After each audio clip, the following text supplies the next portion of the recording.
E aí o Tolkien está lá, lá em Oxford, ele faz amizade com um professor mais jovem que ele e mais afeito aos estudos renascentistas, que é o Clive Staples Lewis, que vai ser uma amizade marcante para a vida dele. O C.S. Lewis era professor lá também, e aí o C.S. Lewis era uma figura engraçada, ele era mais jovem, ele usava umas calças largas assim e tal, e aí ele encontra o Tolkien e aí ele fala assim, cara, o Tolkien já tinha uma fama meio...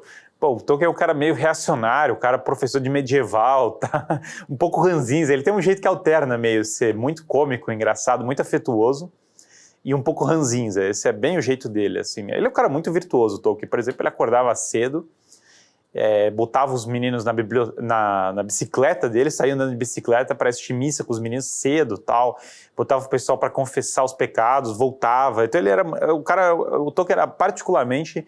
Ele gastava, nossa senhora, saía do caminho dele para atender aluno, se esforçava tremendamente para atender os alunos e tal. Então ele era um cara muito... tratava maravilhosamente bem a esposa dele, apesar de algumas brigas que tinham normalíssimas. Ele realmente tratava muito bem a esposa. Então, assim, era um marido excepcional, um católico exemplar. Mas aí pegou essa fama de reacionário e tal. Ser católico, tem vários elementos ali que geravam preconceito com o Tolkien. E aí o C.S. Lewis foi lá conversar com ele, meio que já conversando com o C.S. Lewis era ateu, e fã do Shakespeare, ateu, e assim, meio fora do negócio dele. E aí ele vai conversar com o Tolkien, meio que assim, de uma maneira... E a primeira impressão do C.S. Lewis é terrível, certo? Ele vê o Tolkien como um cara e falou, cara, eu não vou confiar em filólogo, não sei o quê. Então assim, o Tolkien ele passa uma impressão meio...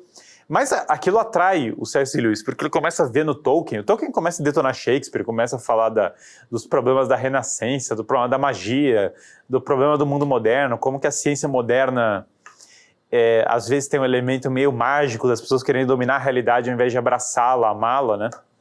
E aquilo, o Lewis, a primeira vez que ele ouviu aquilo, ele fica assim meio, cara, esse cara veio de qual planeta, assim, né?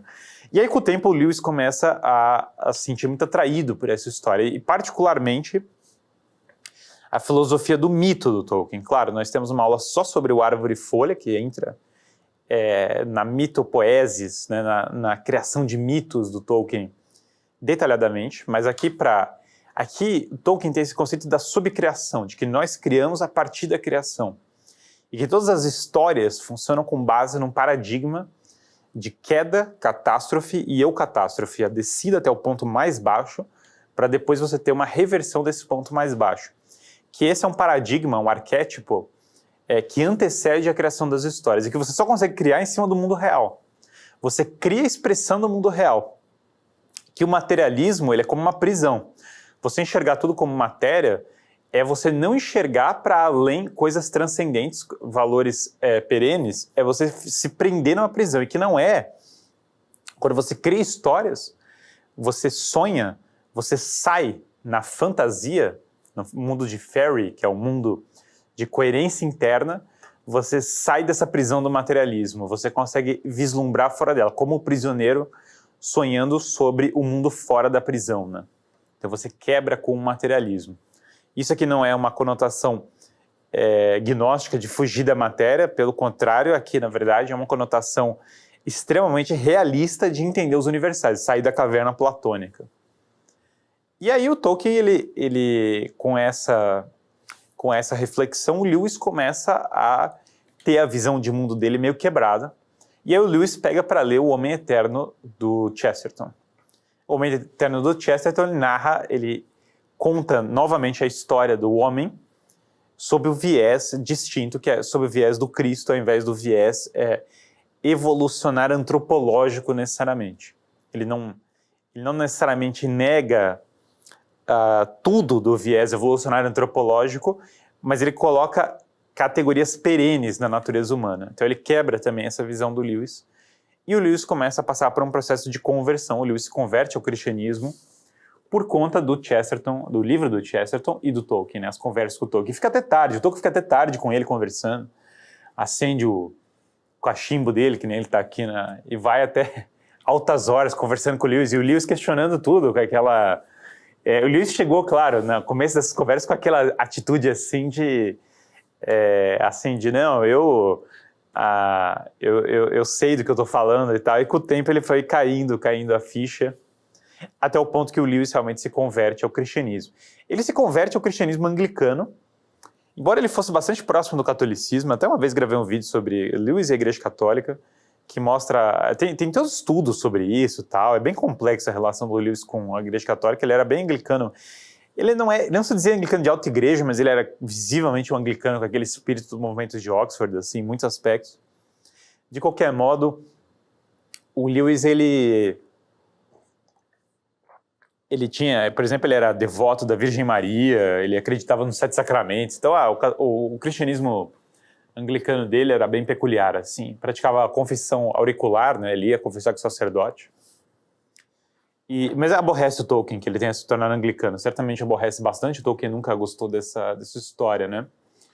E aí, junto com o Lewis, eles criam esse grupo dos Inklings, né? Os Inklings são esse grupo de discussões.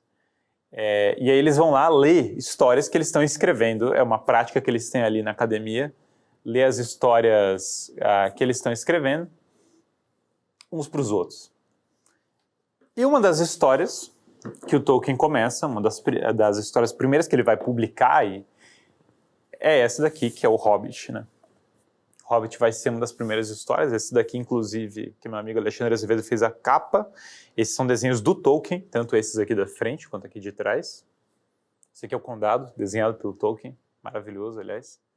É muito bonita a estética que ele coloca, bem estético o jeito que ele desenha, né? Ele não tenta ser... Não é tão realista quanto estético assim o jeito dele, mas é maravilhoso. Bem estilo medieval em muitos aspectos. E o Tolkien, ele começa a ler nesses grupos dos Inklings as histórias que ele vai escrevendo. O Lewis, claro, lê as Crônicas de Nárnia nesse grupo. O Tolkien critica as Crônicas de Nárnia. Ele critica as Crônicas de Nárnia, isso aqui tem que ficar claro no curso, tá? Tolkien é um chavão online, o pessoal pegar e falar assim, o Tolkien é contra a alegoria. Sim, Tolkien é contra a alegoria. Mas o que quer dizer isso? Significa que as obras do Tolkien não têm uma dimensão simbólica? Não significa isso. O que o Tolkien desgosta é exatamente o que o Lewis fez na Crônica de Nárnia. O Aslan, nas Crônicas de Nárnia, é Jesus Cristo. Ponto. Não existe outra... Aslan é Jesus. Fim de papo. Esse tipo de símbolo desagrada o Tolkien. Ele não gosta disso, porque ele não gosta... porque ele acha que o símbolo tem que ter uma vida própria. Ele é subcriação, ele é criado em cima da criação, mas ele não é simplesmente um substituto, um placeholder, assim, um negócio que está lá, um fantoche de um conceito do mundo real. E ele acha até que você fazer um Cristo, criar um Cristo fictício, você vai sempre ficar aquém, então é um problema. Então ele não gosta do tipo de simbologia das Crônicas de Nárnia. Então ele não gosta de alegoria. Às vezes ele usa a palavra alegoria de uma maneira positiva, mas ele não gosta dessa alegoria direta, esse símbolo direto. Ele gosta de uma construção simbólica que tem o que ele chama de aplicabilidade. Você pode pegar aquele símbolo e aplicar para várias coisas.